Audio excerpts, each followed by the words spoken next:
नमस्ते बच्चों, जय हिंद, वंदे मातरम। मैं धनपाल देथलिया और आपका एक बार फिर से स्वागत करता हूं मैजिक मैथ्स के इस अमेजिंग सेशन में। और जैसे कि आपने थंबनेल में देखा, आज हमारी परसेंटेज की 6th क्लास है, यानी कि 6वीं क्लास आज हम करने जा रहे हैं परसेंटेज के ऊपर, प्रतिशत के ऊपर। इससे पहले हम 5 क्लास ऑलरेडी कर चुके हैं।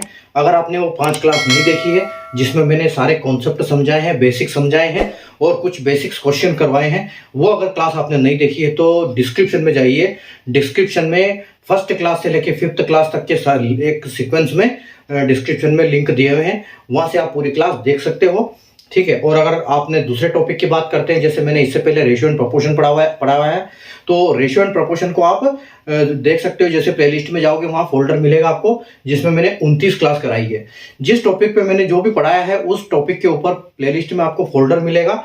फोल्डर में सारी क्लासेस एक सीक्वेंस में मिलेगी और पूरे जो फोल्डर में जितने भी क्लासेस करवाई है, क्वेश्चन एक सीरियल से मिलेगा, एक से लेके लास्ट तक जितने भी क्वेश्चन करवाए वो पूरे क्लासेस में मिलेंगे, जितने भी क्वेश्चन करवाए और जितने भी कॉन्सेप्ट बनते हैं इन क्वेश्चंस के टॉपिक्स में, उतने सारे मैंने टॉपिक करवाए हैं। तो आपको यहाँ से एक सीक्वेंस में पढ़ने का बहुत अच्छा तरीका मिलेगा सीखने का।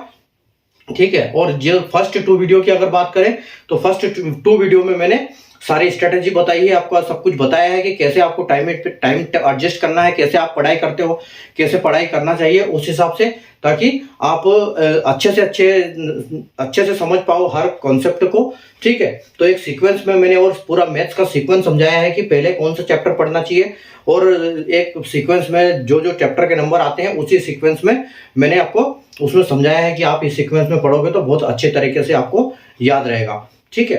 तो ये तो हो गई अपनी जो शाम की क्लास होती है उसकी। और एक 4D सीरीज स्टार्ट की है जिसका नाम है 4D सीरीज, यानी कि डेली डोज बाय धनपाल देथलिया। ठीक है। तो वो एक ऐसी सीरीज है जिसमें एक इंपॉर्टेंट क्वेश्चन का डोज आपके लिए मैं डेली लेके आता हूँ दोपहर के 12 बजे। 5 से 6 मिनट का सेशन होता है, जिसमें PYQ यानी कि प्रीवियस ईयर क्वेश्चन के पूरे लॉजिक और ट्रिक और कॉन्सेप्ट के साथ में आपको समझाता हूँ। सिर्फ एक क्वेश्चन जो इंपॉर्टेंट क्वेश्चन होता है वो उसको लेके आता हूँ।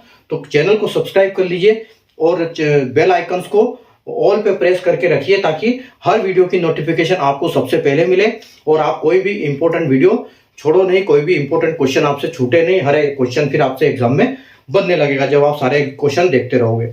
ठीक है। तो ये हो गई अपनी इसकी बात। और आज हम करते हैं, अगर इसकी परसेंटेज की बात करें तो जो फर्स्ट वीडियो था उसमें मेरे पूरा कॉन्सेप्ट समझाया था, उनके जो परसेंटेज के कैसे कैसे कैलकुलेशन होते हैं वो। और दूसरी क्लास से लेकर 4थी क्लास तक, 5वीं क्लास तक मैंने जो करवाया वो 30 क्वेश्चन करवाए थे टोटल। ठीक है। तो आज 31 क्वेश्चन जैसे आप बोर्ड पे देख सकते हो। तो इससे आगे हम आगे बढ़ेंगे। ठीक है। जो भी हमारी क्लास में हो पाएगा उतने क्वेश्चन आज हम करेंगे। ठीक है। तो 31वां क्वेश्चन हम करते हैं बिना देर किए स्टार्ट। अभी टाइम बिना देर किए अपना स्टार्ट करते हैं आज का क्वेश्चन। ठीक है। तो देखो आज का क्वेश्चन क्या है कि एक परीक्षा में ए को बी से 25% अंक अधिक प्राप्त होते हैं, बी को सी से 20% कम अंक प्राप्त होते हैं और सी को डी से 10% अंक अधिक प्राप्त होते हैं। यदि डी को 500 में से 350 अंक प्राप्त होते हैं तो ए को कितने अंक प्राप्त हुए। ठीक है। In an examination, A got 25% marks more than B, B got 20% less marks than C, and C got 10% more marks than D. If D got 350 marks out of 500, then the marks obtained by A. ठीक है। तो देखो यहाँ पर जो इस type के question आते हैं ना कि वो उससे ज्यादा लाया, वो उससे ज्यादा लाया, उसको इतने ज्यादा उससे इतने कम मिले, तो ये क्वेश्चन एक्चुअली क्या होते हैं, इनको बोलते हैं डिपेंडेंसी वाले क्वेश्चन। ठीक है। इसमें क्या होते हैं, एक पर्सन जो होता है दूसरे पर्सन पे डिपेंड होता है कि उसका कितना परसेंट है, तो फिर उसके परसेंट से उसका परसेंट निकालना पड़ता है। ठीक है। तो देखो यहाँ पर एक अच्छी बात ये है, हमको एक भ्रमित करने के लिए एक नंबर दिया हुआ है। यहाँ पर आप देख सकते हो ये 500 नंबर दिया है, ये सिर्फ हमको भ्रमित करने के लिए दिया है। ठीक है। क्योंकि हमको चाहिए, यहाँ पर अंक बोला है और अंक हमको ऑलरेडी दिया हुआ है। ठीक है। हमको इस परसेंटेज से कोई मतलब नहीं, इसको कितने परसेंट है। ठीक है। हमको तो ये बोला है कि ए को कितने अंक प्राप्त हुए हैं, तो हमको इस नंबर से सिर्फ सबका अंक प्राप्त हो जाएगा। ठीक है। तो देखो कैसे करेंगे। हमारे पास कौन कौन है, हमारे पास एक है ए, दूसरा है बी और तीसरा है सी और चौथा है डी। ठीक है। तो देखो क्या बोला है, ए को बी से 25% अधिक अंक प्राप्त होते हैं, यानी कि इसको क्या है, जो इसको है 25 प्लस 25%। ठीक है। इसको है प्लस 25% और बी को सी से 20% कम अंक, यानी कि जो बी को सी से क्या है -20%, कम है तो माइनस, ज्यादा है तो प्लस, माइनस कम है तो माइनस, ठीक है। और सी को डी से 10 अंक अधिक प्राप्त हुए, यानी कि सी को डी से 10% ज्यादा है तो +10 लिखेंगे, ठीक है। +25%, -20% और +10%, यानी कि ए को बी से 25% अधिक, बी को सी से 20% कम, सी को डी से 10% अधिक, ठीक है। और लास्ट में क्या दिया हुआ है कि यदि डी को 500 में से 350 मिला, तो यहां हमको परसेंटेज बताया, पूछा नहीं है, इसलिए हमको इसको 5 से कोई मतलब नहीं, यानी कि इसको कितने मिले हैं 350, ठीक है। तो डी को मिले हमको 350। अब जो सी है वो डिपेंड करता है किसके ऊपर, डी के ऊपर। तो आपको पता होना चाहिए, अगर परसेंटेज आप निकालते हैं, तो अगर आप जैसे परसेंटेज का थोड़ा सा कैलकुलेशन अच्छा हो जाएगा आपका, तो आपको नंबर देख के पता लग जाएगा कि यहाँ पर 10% क्या है। अब यहाँ पर क्या है, जैसे 350 है, ठीक है। जैसे हर चीज अपने आप में 100% होती है, ठीक है, हर चीज अपने आप में 100% होती है, तो हम इसको क्या मानेंगे, इसको मानेंगे 100%, ठीक है, इसको मानेंगे 100% यहाँ पर, ठीक है। अब यहाँ पर मतलब इस सिर्फ डी और सी और डी के केस में इसको 100% मानेंगे, और इसको 10% प्लस मानेंगे, तो इसका कितना हो जाएगा, इसको 110% हमको करना पड़ेगा, किसका 350 का 110% आ जाएगा यहाँ पर। तो देखो, अगर आपको ऐसे पता है तो आप तुरंत कर दोगे कि 350 अगर 100% है तो 35 10% होगा, तो 35 अगर और ऐड कर दोगे आप 350 में, तो ये 385 हो जाएगा। तो यानी कि सी को क्या है, सी को 385 मार्क आए, ठीक है, अगर आपने कर दिया तो। और अगर आपको नहीं करना आता है, डायरेक्ट अगर देख के नंबर देख के आपको पता नहीं लगता है, तो आपको ऐसे करना पड़ेगा, ठीक है, कि 350 को 100 से डिवाइड करके इंटू करना पड़ेगा 110 से, क्योंकि 300 के 100 टुकड़े करके फिर 110 टुकड़े में मल्टीप्लाई करो। तो देखो ये जाएगा आपका 0 से 0 गया और 10 11 बचा, तो ये 10 से ये 0 कट जाएगा, और 11 इंटू 35 का आप मल्टीप्लाई कर दो, ठीक है। 35 इंटू 11 का जब मल्टीप्लाई करोगे तो क्या आएगा आपका, ठीक है। तो 5 एकम 5 और 35 और इधर वापिस 35, ठीक है। तो 5 8 3, तो यानी कि आपका 365 जो है वो नंबर आपका आ जाएगा, ठीक है।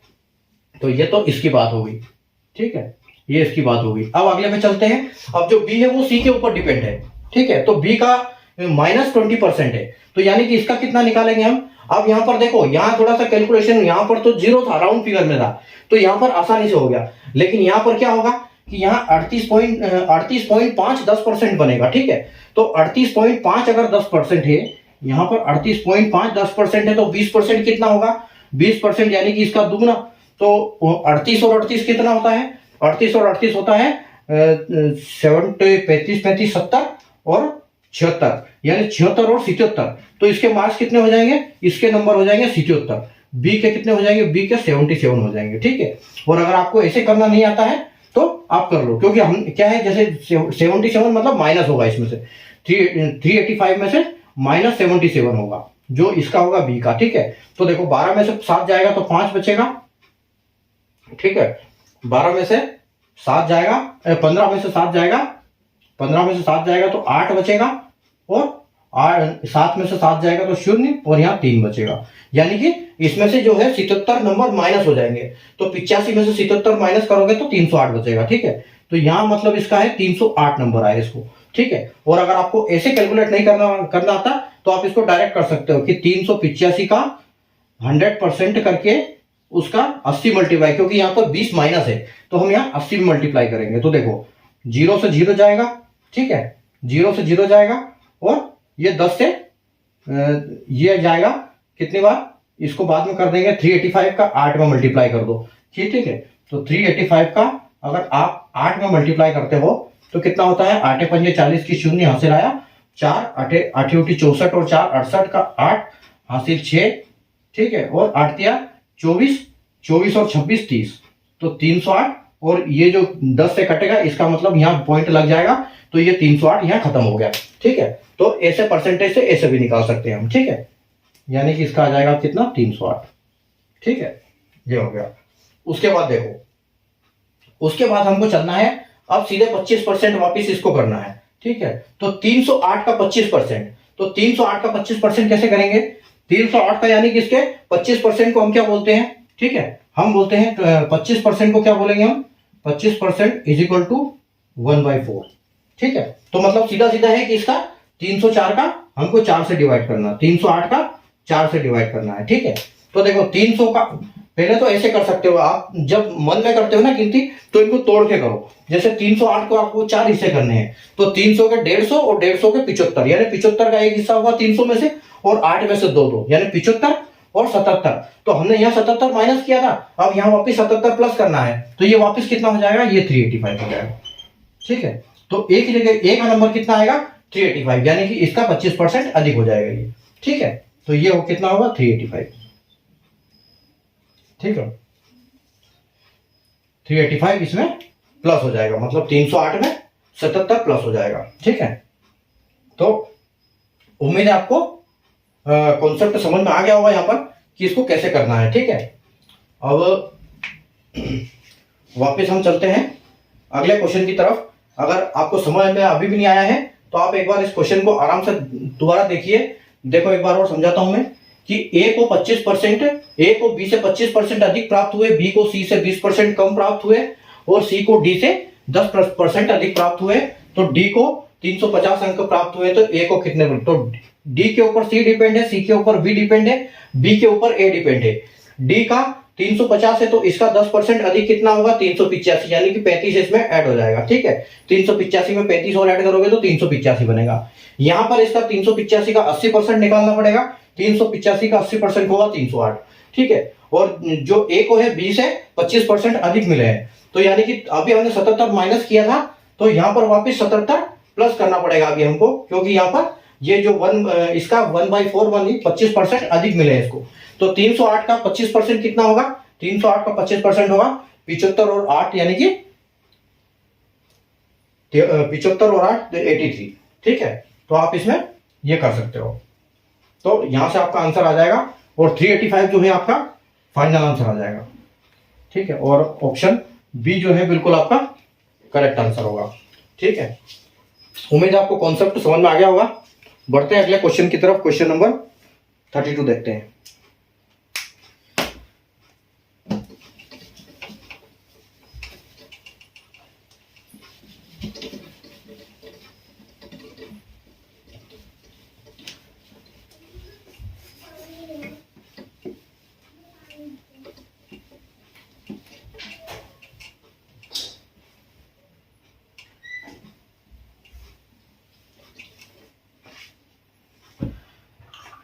Question number 32।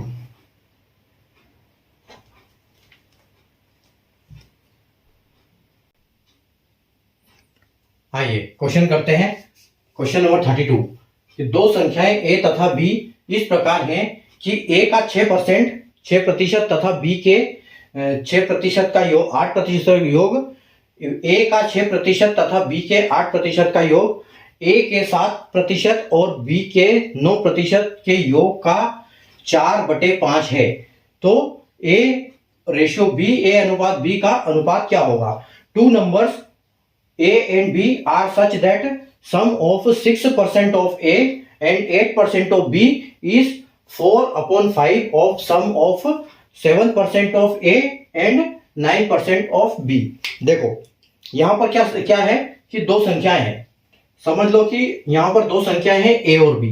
ठीक है, तो A का क्वेश्चन में जो लिखा हुआ है क्या बोल रहा है कि A का 6%, ठीक है, A का 6% प्लस बी का 8%, प्लस योग बोला है तो दोनों का प्लस।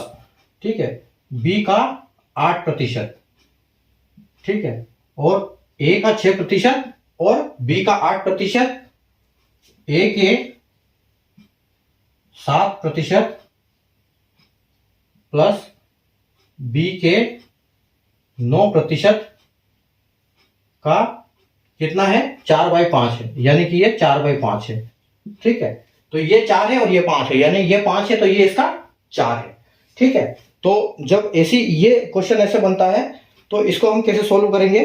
ठीक है, इसको करना कुछ नहीं है, इसको सिर्फ क्रॉस मल्टीप्लाई कर देना है। ठीक है, देखो पहले तो परसेंटेज से परसेंटेज काट दो। ठीक है, क्योंकि ऊपर भी 2%, नीचे 2%, ये काट दो, उसके बाद ये क्रॉस मल्टीप्लाई कर दो। ठीक है, इसका इससे, इसका इससे, तो इसका कितना आ जाएगा, ये हो जाएगा कितना 5 6 30 है, 30A। ठीक है, ये हो जाएगा 30A प्लस ये कितना हो जाएगा 30A और 8 पंजे 40B, ये हो जाएगा 40B इज इक्वल टू कितना हो जाएगा 4 से 7 चौके 28, 28A प्लस B कितना हो जाएगा 4 नंबर के 36B, 36B। ठीक है, तो देखो ये A है ये B है, ठीक है, मार्क करते हैं। देखो ये 30A है ये 40B है ये 28A है, तो ये A से A यानी कि 28 30A और 28A, तो यहां पर कितना बचेगा, यहां पर बचेगा 2A और 40B और 36B यानी कि कितना बचेगा 4B। ठीक है, 4B बचेगा। तो अब आगे क्या होगा, अब A को यहां ले आओ, B को इसके नीचे ले आओ, ठीक है, और 2 A के सामने आ जाएगा, ठीक है, और जो B है वो ये क्रॉस में आएगा ना, तो B के सामने A के सामने 4 आ जाएगा और B के सामने 2 आ जाएगा। ठीक है, देखो तो यहां पर क्या बनेगा, अभी स्थिति क्या बनी है, ये 2/1, 1 से कट जाएगा 2 से ये, तो 2:1 बनेगा स्थिति। ठीक है, तो यानी कि जो हम कैसे लिखते हैं A/B का क्या होगा 2:1 होगा। ठीक है, तो ये हमारा फाइनल आंसर हो जाएगा। ठीक है, तो A का 6%, B का 8% दोनों का योग करेंगे तो A का 7% और B का 9% इन दोनों का योग करेंगे तो इनकी जो वैल्यू आएगी वो क्या आएगी 4/4/5 आएगी। ठीक है, तो क्रॉस मल्टीप्लाई करेंगे, 6 पंजे के 30A, 5 8 पंजे 40B। ठीक है, 7 चौक 28A और 4 9 की 36B। तो 30A में से 28A जाएंगे तो 2A बचेंगे और 40B में से ये भी जाएगा 36B जाएगा तो 4B बचेगा, तो 2A 4B। A ऊपर आएगा, B उसके नीचे आ जाएगा, A के सामने 4 आ जाएगा और B के सामने 2 आ जाएगा, तो 2 से कटेंगे 2:1 और रेशियो क्या बनेगा A और B का 2:1 बनेगा, यानी कि हमारा ऑप्शन नंबर B बिल्कुल करेक्ट हो जाएगा। ठीक है, तो उम्मीद है आपको समझ में आ गया होगा कॉन्सेप्ट इसको कैसे करते हैं। ठीक है, आइए अगला क्वेश्चन देखते हैं, क्वेश्चन नंबर 33। क्वेश्चन नंबर 33 पे चलते हैं।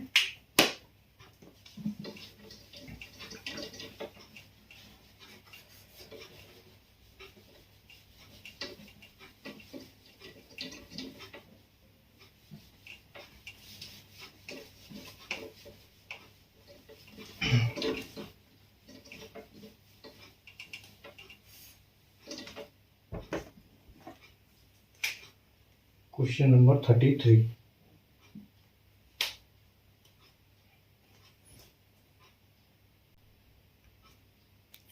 देखो क्वेश्चन नंबर 33, एक छात्र ने एक संख्या का गुणा 5/4 में के बजाय 4/5 से कर दिया, इस गणने में प्रतिशत त्रुटि कितनी होगी। ठीक है, a student multiplied A number by 4/5 instead of 5/4, what is the percentage error in calculation.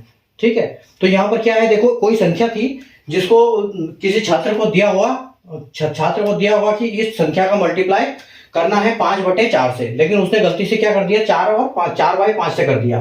तो इसमें परसेंटेज उसकी जो गलती हुई, वो गलती कितनी परसेंट है, वो गलती का प्रतिशत निकालना है हमको। ठीक है, तो देखो यहां पर क्या था कि कोई होगी वैल्यू, समझ लो कि x कोई वैल्यू होगी और उसका मल्टीप्लाई करना था किससे, तो x का मल्टीप्लाई करना था 4/5 से। ठीक है, तो ये तो उसका सही था, ये क्वेश्चन दिया था उसको, लेकिन उसने कर कैसे दिया x इंटू 4/5। ठीक है, तो ये उसने गलती कर दी। अब इन दोनों में गलती क्या हुई, गलती का परसेंटेज निकालना है कि इन दोनों के बीच में कितना प्रतिशत की डिफरेंस है, कितनी गलती है। ठीक है, तो देखो जब ऐसी स्थिति बनती है कि हमको कुछ करना है तो आपको क्या करो, सबसे पहले हमको x की जगह पे, यहाँ कोई संख्या तो है नहीं हमारे पास, तो हमको x की जगह पे कोई वैल्यू माननी पड़ेगी। ठीक है, तो एक ऐसी हमको वैल्यू लेनी पड़ेगी हमको जो 4 और 5 दोनों से भागित हो जाए। ठीक है, तो यानी कि समझ लो कि उसका एलसीएम। ठीक है, तो एलसीएम अगर हम लेते हैं तो 4 और 5 को जोड़ते हुए एलसीएम अगर हम लेते हैं तो 20 एलसीएम ले लेते हैं हम। ठीक है, तो अगर हम 20 एलसीएम लेते हैं इनका, ठीक है, तो 20 एलसीएम हम अगर लेंगे इनका तो देखो कितना होगा, 20 का एलसीएम अगर हम लेंगे, मान लो x की जगह पे हम 20 रखते हैं, आप कोई भी वैल्यू ऐसे रख लो जो दोनों से कट जाए, तो 20 इंटू 4/5 या फिर और 20 इंटू 4/5 करना था, और उसने कर क्या दिया, अच्छा ये मैंने दोनों एक जैसे लिख दिया, उसने कर दिया 5/4,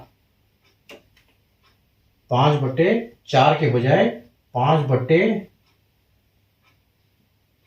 उसको करना था 5/4, ठीक है, उसने कर क्या दिया 4/5, तो यहां पर आएगा, उसको उसने कर क्या दिया 5/4 करना था और कर क्या दिया है 4/5, ठीक है। तो देखो इनका डिफरेंस कितना आएगा वो देखो पहले, तो आप इसको करोगे, इससे काटोगे तो ये जाएगा 5 बार, यानी कि उसका नंबर उसका सही आंसर आना था 25, ठीक है, लेकिन 5 से ये हुआ 4 बार, उसका आंसर कितना आ गया 16 आ गया, ठीक है।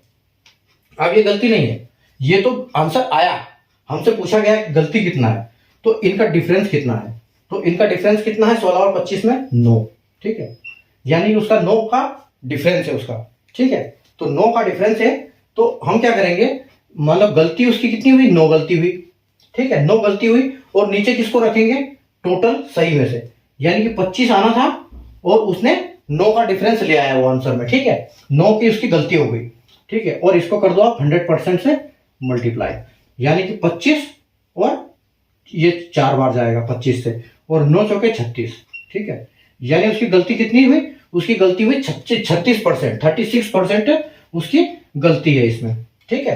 तो छात्र को एक किसी संख्या का 5/4 से गुणा करना था और उसने कर दिया 4/5 से कर दिया, ठीक है, तो इस गणना में कितनी त्रुटि हुई, तो कैसे निकालेंगे, दोनों संख्या का एलसीएम लेंगे, जो ऐसा नंबर लेंगे जो दोनों नंबर को काटता हो, तो 20 नंबर एक ऐसा है कि जो 4 और 5 दोनों से कटता है, ठीक है, तो 20 एलसीएम लिया, 20 को 5/4 से किया तो 25 आया, 20 को 4/5 से किया तो 16 आया, उनका दोनों का डिफरेंस 9 है, तो 9 ऊपर रखेंगे, टोटल जो सही है वो नीचे रखेंगे, 100 से मल्टीप्लाई करेंगे ताकि उसका परसेंटेज निकल आएगा, ठीक है।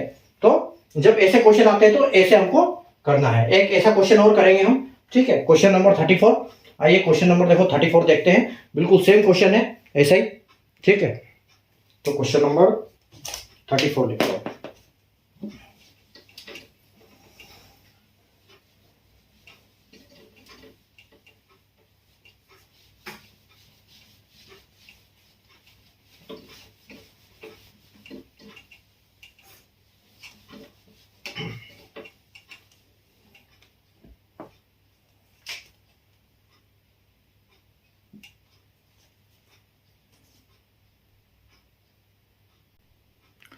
देखो सेम क्वेश्चन है, अभी अभी जैसे हमने किया था वही सेम क्वेश्चन है, क्वेश्चन नंबर 34 कि एक छात्र ने एक संख्या का गुणा 7/6 के बजाय 6/7 से कर दिया, तो इस गणना में प्रतिशत त्रुटि कितनी होगी। A student multiplied A number by 6/7 instead of 7/6, what is the percentage error in the calculation. ठीक है, तो सेम जो अभी मैंने बताई थी कि कोई एक्स संख्या है, ठीक है, और उसको स्टूडेंट को बोला था कि इस एक्स को मल्टीप्लाई करना है किससे 7/6 से, लेकिन उसने क्या कर दिया, ये सही था लेकिन उसने क्या कर दिया x इंटू 6/7, ठीक है, लेकिन ये उससे गलती हो गई, तो इसकी गलती का परसेंटेज निकालना है हमको, ठीक है, दोनों में डिफरेंस कितना आएगा। तो अभी जैसे हमने एलसीएम लिया था सेम एलसीएम लेंगे, तो 7 6 कितना होता है 42 होता है, तो हम इसका 42 एलसीएम ले सकते हैं, ठीक है। तो 42 इंटू 7/6 और 42 इंटू 6/7, ठीक है, ये जाएगा 6 से 7 बार, 7 6 42, तो इसका कितना आ जाएगा 49 और इसका कितना आ जाएगा 7 6 42, यानी कि इसका आ जाएगा 36, तो दोनों का डिफरेंस कितना आएगा 49 और 36, यानी कि 13 आएगा डिफरेंस, ठीक है। तो 13 डिफरेंस आएगा इसका, ठीक है, इसका 13 डिफरेंस आ रहा है, तो 13 डिफरेंस लिखेंगे, नीचे सही जो पूरी नंबर है वो लिखेंगे और 100 से मल्टीप्लाई करेंगे, ठीक है। अगर 100 से मल्टीप्लाई करेंगे इसको, तो देखो यहां पर क्या है, यहां पर हमको थोड़ा सा कैलकुलेशन ज्यादा करना पड़ेगा, क्योंकि यहां पर ऐसी संख्या कोई है नहीं कि कटने वाली है, ठीक है। तो यहां पर हमको मतलब करना पड़ेगा। तो ये क्या आ जाएगा यहाँ पर 1300, और इसका एक मैं आपको लॉजिक भी बताऊंगा कि कैसे आप अंदाजा लगा सकते हैं। ठीक है, तो हमारा फाइनल आंसर कैसे होगा कि जब हम 1300 को 49 से करेंगे। ठीक है, तो 13 को अगर हम ये 1300 को अगर हम 49 से ये करते हैं, ठीक है, तो 130 में 49 कितने बार जाएगा, ये 2 बार जाएगा 49, यानी कि ये 98 हो जाएगा। ठीक है, 98 हो जाएगा। तो यहाँ पर कितना 10 में से 8 जाएगा तो 2, 1 बचा है, और ये हो जाएगा 12, 2 बचा है तो 12 हो जाएगा। 12 में से 9 जाएगा तो कितना होगा यहाँ पर 3। ठीक है, तो 320 हो जाएगा। तो 320 में 49 कितनी बार जाएगा, तो ये जाएगा 6 बार। ठीक है, तो 6 बार में कितना होगा, ये यहाँ 1 कम है तो वहाँ 6 कम हो जाएगा 294। ठीक है, तो 6 बार में जाएगा ये 294 तक। ठीक है, और बच कितना जाएगा, बच जाएगा 6 और 20, यानी कि 26 बच जाएगा। तो 26 एक बार भी नहीं जाएगा तो हम लगाएंगे पॉइंट और यहाँ लिखेंगे 0। तो कितने बार जाएगा 49 तक, यानी कि 5 बार जाएगा 245 तक। ठीक है, 5 बार 245 तक जाएगा, और 245 में से 15 बचेगा, फिर एक 0 लगाएंगे, और 49 3 बार जाएगा कितने में 147 तक। ठीक है, तो ये एक परसेंटेज है जो 26.53% आपका आंसर आएगा। ठीक है, लेकिन इस कैलकुलेशन को करने के बजाय हमको यहां पर थोड़ा सा दिमाग ये लगाना है कि देखो 49 है और 100 है, अगर यहां 50 होता, ठीक है, एक बार सोचो कि अगर यहां पर 50 होता, ठीक है, यहां पर एक ही कम है, अगर यहां पर 50 होता तो क्या होता, ये 0, ये 2 बार जाता और ये 1 बार जाता और ये 26 आंसर आ जाता। ठीक है, तो यहाँ 49 है, यानी कि 26 के आसपास आंसर आएगा। तो 26.26 से थोड़ा सा ज्यादा आंसर आना चाहिए। यहाँ अगर 50 करते 26 आता है, 50 से नीचे वाला अगर भाग थोड़ा कम है तो यानी कि 50 से थोड़ा सा ऊपर आंसर आएगा। तो 26.53 बिल्कुल आपका लॉजिक सही बैठता है, क्योंकि यहाँ पर ऑप्शन भी ऐसे दिए हुए हैं कि 26 अगर आप लॉजिक लगाओगे दिमाग से तो आपको ज्यादा लोड नहीं आएगा दिमाग पे। ये देखो 26 के आसपास दूर दूर तक कुछ नहीं है। ठीक है, तो आपका आंसर यानी कि 26 से आना था, 26 के आसपास। ठीक है, तो अगर आपको पॉइंट में यहां पर, हाँ यहां पर अगर 26.50 दिया हुआ है, तो अगर 2-3 में 26 दिया हुआ है तो फिर आपको ये कैलकुलेशन करना पड़ेगा, फिर क्योंकि दिमाग लॉजिक काम नहीं करेगा, फिर गड़बड़ हो जाएगी। इसीलिए यहां पर अगर ऐसी स्थिति दी हुई ऑप्शन में तो आप लॉजिक लगा सकते हो। ठीक है, तो फिर तब ये वाला फॉर्मूला आप अपना सकते हो जब ऐसी ऑप्शन की ये स्थिति हो। और अगर 26 पॉइंट कुछ 2-3 ऑप्शन में दे दिया तो फिर आपको ये वाला करना ही पड़ेगा, फिर तो मजबूरी है, क्योंकि इसमें टाइम वेस्ट करना ही करना है। तो थोड़ा सा कैलकुलेशन अगर आपका फास्ट होगा तो भी आप आसानी से जल्दी कर पाओगे। ठीक है, इसके लिए कैलकुलेशन पर प्रैक्टिस करनी पड़ेगी। ठीक है, तो चलिए अगला क्वेश्चन देखते हैं, क्वेश्चन नंबर 35। उम्मीद है आपको ये कॉन्सेप्ट समझ में आ गया होगा। एक जैसे हमने 2 क्वेश्चन कर दिया आज। ठीक है, क्वेश्चन नंबर 35 पे चलते हैं, 35 पे।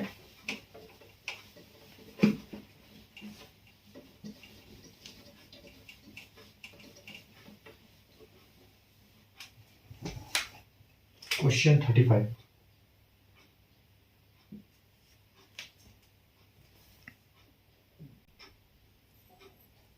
देखिए क्वेश्चन नंबर 35 करते हैं कि एक व्यापारी ने अपने सामान की दर 4% से बढ़ाकर 5% कर दी, लेकिन उसकी आय में कोई परिवर्तन नहीं हुआ। उसके व्यापार में कितने प्रतिशत की कमी आई। ठीक है, the income of a trader remain unchanged though the rate of his product increased to 5% from 4%। The percentage of slump in his business is. ठीक है, तो ये आपको ज्ञात करना है कि एक व्यापारी ने अपना सामान का क्या जो रेट है वो बढ़ा दिया। उसने 4%, पहले जो 4% लेता था वो 5% कर दिया, लेकिन उसकी आय में कोई परिवर्तन नहीं हुआ। ठीक है, उसकी इनकम उतनी की उतनी रही। तो उसके व्यापार में कितने प्रतिशत की कमी आई ये आपको ज्ञात करना है। ठीक है, तो देखो यहाँ पर क्या है कि उसने क्या किया, प्रोडक्ट का जो रेट है उसका, ठीक है, प्रोडक्ट का रेट उसने क्या किया, इंक्रीज कर दिया। ठीक है, पहले कितना था, पहले 4% था, बाद में उसने क्या कर दिया 5। ठीक है, उसके बाद देखो उसकी इनकम में क्या फर्क आया, इनकम, उसकी इनकम जो रही, उसकी इनकम पहले भी 100 थी और अभी भी 100 है। ठीक है, यानी कि 100% समझ लो, इसको 4% किया, 4% से 5% कर दिया, लेकिन जो इनकम थी वो 100% थी और फिर भी 100% ही थी। ठीक है, तो यहां पर डिफरेंस कितना आएगा, तो यहां पर डिफरेंस आया 1 का। ठीक है, तो क्या करेंगे उस ये निकालने के लिए कि डिफरेंस कितना आया, 1 का, ठीक है। और कंप्लीट कितनी थी, कितनी हो गई 5, यानी कि 1 का डिफरेंस आया, 5 उसने उसका रेट टोटल कर दिया, लेकिन उसको कुछ नहीं आया। तो यहाँ पर उसका प्रतिशत की कमी, कितनी प्रतिशत की कमी आई है, 100% की, यहाँ 100 से मल्टीप्लाई करना है उसको, ठीक है। तो यहाँ पर आ जाएगा 5 चौके 20, और यहाँ पर उसका मल्टीप्लाई करोगे तो आपको 20% आ जाएगा, यानी कि उसकी बिजनेस में कितनी कमी आई, 20% कमी आई उसके बिजनेस में, ठीक है। तो क्या, एक व्यापारी ने जो सामान का रेट तो 4 से 5% बढ़ा दिया, लेकिन उसमें कोई इनकम में कोई परिवर्तन नहीं आया। तो रेट उसने 4 से 5 किया, इनकम उसकी वहीं की वहीं रही, ठीक है। इसका डिफरेंस निकालेंगे, एक टोटल कितना उसने रेट बढ़ाया, टोटल रेट कितना हो गया उसका 5, तो और यानी कि 1 की उसमें कमी आई, ठीक है। तो 1 की कमी आ गई। अगर यहाँ पर ज्यादा बढ़ा देता तो यहाँ डिफरेंस ज्यादा चेंज होता, ठीक है, ज्यादा कमी हो जाती। तो 1 की कमी आई, यानी कि 5 में से 1 की कमी आई, परसेंटेज निकालेंगे 20%, ठीक है। तो उम्मीद है क्वेश्चन समझ में आ गया होगा आपको, ठीक है। चलते हैं अगले क्वेश्चन के ऊपर, क्वेश्चन नंबर 36।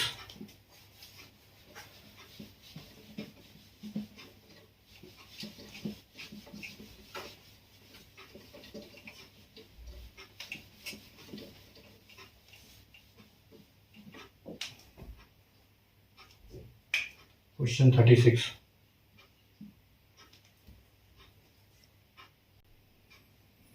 देखिए क्वेश्चन नंबर 36 कि जब एक छात्र को 80 डिग्री माप वाले कोण की रचना करने को कहा गया, तो उसने 80 डिग्री और 64 मिनट माप वाले कोण की रचना कर दी। इस रचना में उसके द्वारा की गई त्रुटि का प्रतिशत क्या है, ठीक है।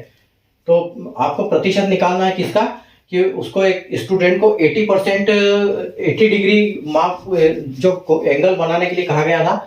When a student has asked to draw an angle of 80 degree, then he has drawn an angle measure 80 degree 64 minute, ठीक है। The percentage error in his drawing is, तो देखो क्या होता है, जब आप स्कूल में गए होंगे, आपने एक चीज देखी होगी, बॉक्स में आपको मिलती थी। कभी भी हम जो पेंसिल बॉक्स खरीदते थे, ज्योमेट्री बॉक्स, तो एक ऐसा वाला आता था उसमें, जिसको हम बोलते थे कंपास, ठीक है, इसको हम बोलते थे कंपास, ठीक है। तो यहाँ इससे हम एक कोण बनाते थे, एंगल इनसे हम मेजर करते थे, ठीक है। तो उस लड़के को क्या बोला था कि 80 डिग्री एंगल बनाना है, ठीक है। अब इसमें देखो इसका मेजर क्या होता है कि कुछ एक तो उसमें डिग्री होती है, ठीक है, एक होती है डिग्री, ठीक है, जिसको हम ऐसे ये डिनोमिनेट करते हैं, जो 80 के ऊपर आप देख रहे हो, ठीक है। उसके नीचे होता है मिनट्स, ठीक है, ये घड़ी वाली मिनट नहीं होता है, ये होता है मिनट। यानी उसको हम जैसे डिग्री को कैसे नोटिफाई ये करते हैं, हम इसको करते हैं ऐसे करके, और मिनट को हम कैसे करते हैं, ये ऐसे, जैसे ये एक्स है, तो एक्स में हम एक छोटा सा कोमा लगाते हैं ऊपर, उसको बोलते हैं मिनट। और इनकी जो गणना होती है वो क्या होती है, 60 मिनट। और एक उसके बाद एक और छोटी इकाई होती है उनकी, सेकंड। और सेकंड की कैसी होती है, सेकंड की उसमें 2 कोमे लगते हैं, ठीक है। तो ये घड़ी वाला नहीं, ये कंपास वाला जो मेजर करने के लिए, इनकी इकाइयों को भी क्या बोलते हैं, सेकंड, मिनट और डिग्री बोलते हैं, ठीक है। तो यानी कि क्या होता है कि 60 डिग्री, 60 जो ये होता है, इसके बराबर क्या होता है, 60 सेकंड बराबर क्या होता है, 1 मिनट, ठीक है, उसमें भी ऐसा ही होता है। और 60 मिनट बराबर क्या होता है, 1 डिग्री होता है। तो ये उसकी इकाई होती है, ठीक है, ये उसकी इकाई होती है, ये उनकी जो उनको सिंबल जो दिखाते हैं वो होता है, ठीक है। तो एक कंपास होता है, तो उस लड़के को क्या बोला था कि 80 डिग्री का एंगल बनाना है। तो अगर 80 डिग्री का एंगल बनाते हैं हम, तो हम कैसे बनाते थे स्कूल में, ये देखो यहाँ एकदम 90 डिग्री था, ठीक है, ये 90 डिग्री एंगल बनाते थे हम। लेकिन अगर 80 डिग्री बना होगा तो 80 डिग्री उसका ऐसा होगा एंगल, ठीक है, 80 ये होगा, यहाँ पर ये 90 होगा और यहाँ उसका 80 डिग्री होगा। उसको 80 डिग्री एंगल के लिए कहा गया था, तो उसने उसको एंगल ऐसा बनाना था, ठीक है। लेकिन उसने क्या कर दिया, इससे थोड़ा सा ज्यादा ले लिया, जो 64 इंच है ना, यानी कि उसने यहां ले लिया, ठीक है, ये जो कटा कटा आप देख रहे हो, यहां उसने समझ लो कि इतना उसने एक्स्ट्रा ले लिया। तो ये गलती इतनी सी हुई है, तो इस गलती को हमको परसेंटेज में बताना है कि गलती हुई कितनी है, ठीक है। तो देखो इसको कैसे करेंगे हम, कि पहले उसको कहा गया था कि 80 डिग्री का एंगल बनाना है, लेकिन उसने कैसा बना दिया, 80 डिग्री और 64 इंच का, 64 मिनट्स का, ठीक है। 80 डिग्री और 64 मिनट्स का उसने बना दिया। तो अब यहां पर गलती क्या है, देखो गलती कितनी हुई है, 64 इंच की, ठीक है। गलती हुई 64 मिनट्स की, 64 मिनट्स की गलती हुई, और जो उसका सही पूरा था वो क्या था, 80 डिग्री। तो 80 डिग्री, ठीक है। और इसको मल्टीप्लाई किससे करेंगे, 100 से, तो ताकि परसेंटेज निकल आएगा। लेकिन इसमें एक चीज है कि देखो यहां पर मिनट्स में है और यहां पर इंच में है, तो इसको हमको एक ही इकाई करनी पड़ेगी, तभी तो हमको समझ में आएगा दोनों, तभी तो आएगा सही एकदम, है ना। तो यहाँ पर दोनों इकाई बराबर होनी चाहिए। तो जैसे मैंने आपको बताया कि 60 डिग्री जो 60 सेकंड होती है, 60 सेकंड होती है वो 1 मिनट होती है, और 1 मिनट 60 मिनट होती है वो 1 डिग्री होती है, ठीक है। तो हम इसको क्या करेंगे, इसको भी हम मिनट बना देंगे। तो मिनट बनाने के लिए इसको क्या करेंगे, इसको 60 से हमको मल्टीप्लाई करना पड़ेगा, ठीक है। बस अब ये आपका इस आंसर आ जाएगा, बस इसको कटापिटी कर दो, ठीक है। तो देखो ये जो 80 डिग्री है ये जाएगा 10 बार, ठीक है, और ये जाएगा 8 बार, ठीक है। उसके बाद देखो ये 10 से ये 10 बार जाएगा, ठीक है, और ये 60 से इस 10 से ये चला जाएगा 6 बार, ठीक है। और यहां पर कितना बचेगा आपका, यहां पर बचेगा आपका, ये चला जाएगा आपका 8 से 2 से 4 बार, और ये चला जाएगा 2 से 3 बार, ठीक है। तो मतलब कुल मिला के आपके पास बचा क्या है, 4/5 बचा हुआ है परसेंटेज। अब आपको इसका सिर्फ परसेंटेज निकालना है। तो देखो 3/4 क्या होता है, जैसे हमने परसेंटेज की क्लास में, पहली क्लास में आपने देखा होगा कि हम इसको बोलते हैं कि 100%, ये अपने आप में 100% होती है वैल्यू, ठीक है। यहां पर लॉजिक समझा रहा हूं मैं, ठीक है। ये अपने आप में 100% होती है। तो ये कितनी हो गई, मतलब ये अगर 100 के 3 टुकड़े करेंगे तो ये कितना टुकड़ा हो गया, यानी कि 33.33% ऊपर वाला एक्स्ट्रा है, ठीक है। तो यहाँ की 1.33, तो आपकी जो परसेंटेज वैल्यू आएगी वो क्या आएगी, 1.33 आएगी। और अगर आपको ऐसे लॉजिक नहीं लगता आपका, तो आप इसको कर सकते हो कि 4/3 इंटू 100 का मल्टीप्लाई कर दो। तो देखो ये जाएगा, ये 4 से 4 बार होगा, ठीक है। ये 400, ये 3 से कितना हो जाएगा, 33.3, और ये 4 हो जाएगा, ठीक है। तो इसका आंसर क्या आ जाएगा, 1.33, ठीक है। यानी कि 133.33 इसका आंसर ये आएगा, ठीक है। अगर इसको परसेंटेज में हम उसमें कन्वर्ट करेंगे इसको, तो ये क्या आएगा, ये 1.33 डिग्री आएगा इसका आंसर, ठीक है। यानी कि इसका आंसर है जो उसकी इकाई के हिसाब से एक ज्यादा है, तो यहां पर 1.33 आ जाएगा आपका आंसर, ठीक है। तो 3/4 को हम बोलेंगे 1.33, ठीक है। यानी कि एक तो पूरा है और उसका आधे में से मतलब एक तिहाई ऊपर ज्यादा है, ठीक है। तो उम्मीद है आपको कॉन्सेप्ट समझ में आ गया होगा, ठीक है। ये सब डिग्री डुग्री जो दिखा के, ठीक है। तो चलते हैं अगले क्वेश्चन की तरफ, हम क्वेश्चन नंबर 37 देखते हैं।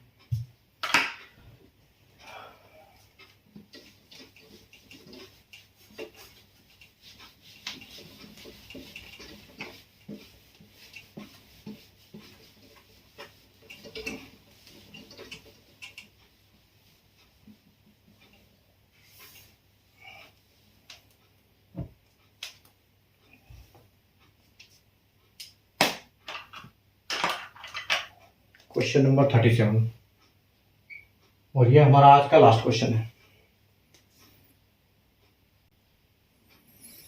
आइए देखते हैं क्वेश्चन नंबर 37, आज की क्लास का लास्ट क्वेश्चन, ठीक है। कि एक परीक्षा में उत्तीर्ण होने के लिए 35% अंक अनिवार्य है, और एक विद्यार्थी को 160 अंक प्राप्त हुए और वह 15 अंकों से असफल हो जाता है। तो परीक्षा का पूर्णांक ज्ञात करें, ठीक है। In an examination a candidate must secure 35% marks to pass. A student gets 160 marks and he failed by 15 marks.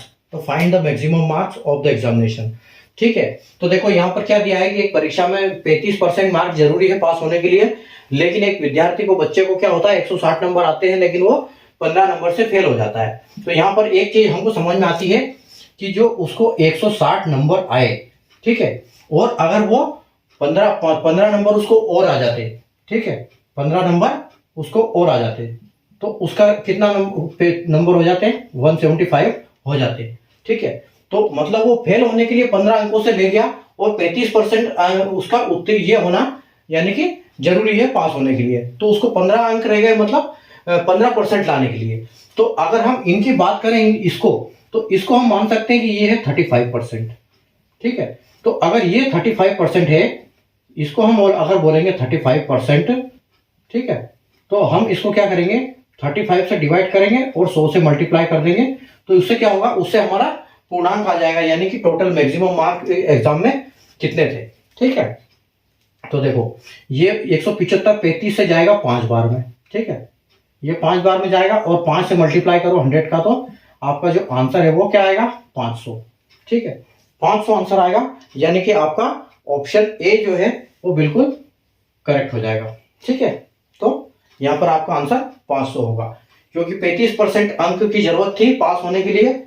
ठीक है, और इसको 35% में 15 नंबर कम पड़ गए थे, यानी कि 160 नंबर आए थे और 15 और आ जाते तो 35% पूरे हो गए, यानी कि 175 हो गए, तो इसको 35% पूरे हो गए, यानी कि यहाँ पास हो जाता है वो।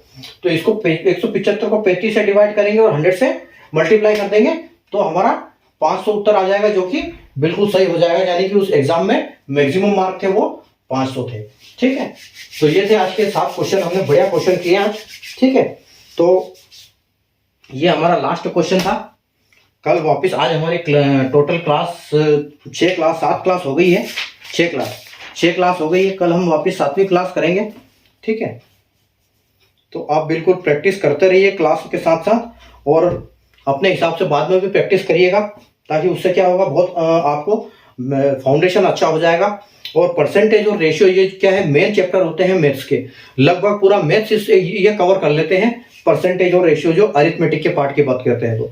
ठीक है, तो परसेंटेज और रेशियो की बहुत अहम भूमिका है अरिथमेटिक में। ठीक है, तो ये दोनों चैप्टर आप अच्छे कर लो, आपका सब कुछ मैथ्स में बनने लगेगा, हर क्वेश्चन बनाओगे आप। ठीक है, कोई क्वेश्चन में आपको दिक्कत नहीं आएगी। ठीक है, तो आराम से प्रैक्टिस करते रहिए। अगर सेशन को लाइक नहीं किया, शेयर नहीं किया, तो लाइक कर दीजिए, शेयर कर दीजिए। चैनल को सब्सक्राइब करना आपके लिए बहुत जरूरी है, अगर आप किसी भी गवर्नमेंट जॉब के एग्जाम की तैयारी कर रहे हैं तो। ठीक है, तो चैनल को सब्सक्राइब कर लीजिए और बेल नोटिफिकेशन को ऑन पे प्रेस करिए, ताकि आपको हर इंपॉर्टेंट वीडियो और इंपॉर्टेंट क्लास की नोटिफिकेशन सबसे पहले मिले, और आप आराम से देखें, जल्दी देखें, और अपनी तैयारी में कोई देरी ना करें। ठीक है, तो आप प्रैक्टिस करते रहिए। ठीक है, चैनल को सब्सक्राइब कर लीजिए। 4D सीरीज के वीडियो जरूर देखिएगा। 4D सीरीज बहुत इंपॉर्टेंट वीडियो है, बहुत इंपॉर्टेंट सेशन होता है 5-6 मिनट का। ठीक है, तो ये दोनों आप करते रहिए। कल फिर मिलते हैं वापस अपन परसेंटेज के क्लास नंबर 7 में। 37 तक क्वेश्चन आज हम कर चुके हैं, कल 38 क्वेश्चन हम स्टार्ट करेंगे। ठीक है, तब तक प्रैक्टिस करो, पढ़ाई करो और आराम करो। ठीक है, तो ताकि अगली एग्जाम आप अच्छे से निकालो। ठीक है, तो take care, good night, bye.